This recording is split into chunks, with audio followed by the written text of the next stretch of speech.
And what I alluded to in the last video, which is really, really important, is, yeah, we're talking about how do we speak to the addict, but how does the person, the loved one, how do they cope when they're living with an addict, in love with an addict, in close proximity to an addict, watching somebody basically kill themselves in increments, because that's what addiction is. And the pain of watching somebody suffer, both when they're in active addiction, when they're detoxing.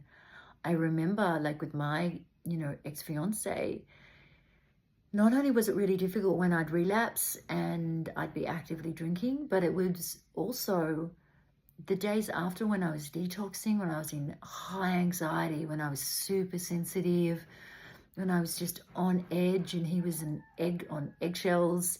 It was like, and even watching me, like not being able to sleep, being so stressed and scared and angry and hurt and ashamed, and like that was just as painful for him. Watching the roundabout, was just so incredibly painful, and he was kind of all alone in that. So the thing I want to talk about now is, if you are that person that's close to the addict, alcoholic, what do you do to make sure that you're okay? So there's a couple of key things that are really important. There is getting those really strong boundaries in place. So a boundary doesn't push someone away. It allows them the space to stay closer safely. You're basically saying, you can be in my life, assuming that we just agree on the space and the distance and the behaviors. So you're not pushing them away. You say, you can be in the house with the kids all the time, as long as you're not using. So I love you. I care about you. I'm not abandoning you. I'm not going anywhere. But for me, I can't be around you when you're drinking. So you're loving, you're honest, you're caring. This is called distancing with love.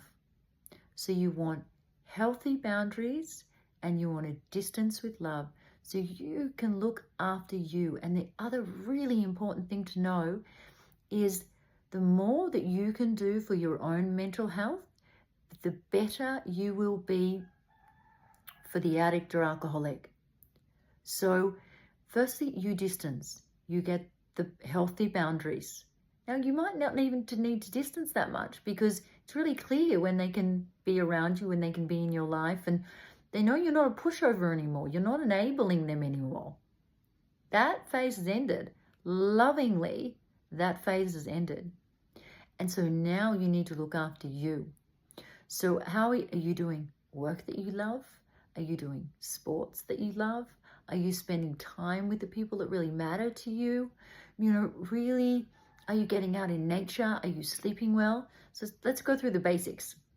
Sleeping 8 hours, drinking enough water, eating whole foods, spending time with people that you love, exercising, getting out in nature, learning something new can be really, really helpful for our mental health. So learning a language, learning an instrument, doing something creative. When you go pampering yourself, if you're going out and getting a massage or spending some money on a new toy, like whatever it is, if you look after you and you're in a better place mentally, the energy affects the addict. It affects them. So when we have the opposite, when we have everybody around the addict, so imagine this kind of circle of all the loved ones around the addict, and they're all stressed, anxious, concerned, shaming, blaming the addict. There's just this like cyclone of pain and shame and blaming. And what is their coping mechanism? To use the drug or drink. But when you, instead of looking inwards, focusing your energy on how you can fix them, when you're focusing outwards in that circle, when you're focusing on you, when you're focusing on what you can do in your life outside of them, you have the best impact on them. So look after you. not just put your own oxygen mask on before you put it on them, but also genuinely, hand on heart, 100%, think about you. Think about what is best for you, what's going to make you happy.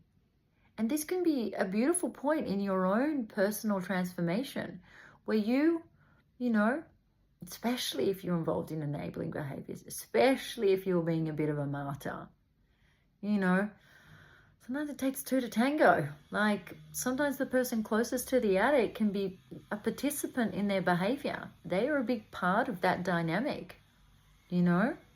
Enabling is a whole separate conversation. But for now, we're just talking about you looking after you, doing the most loving thing for you.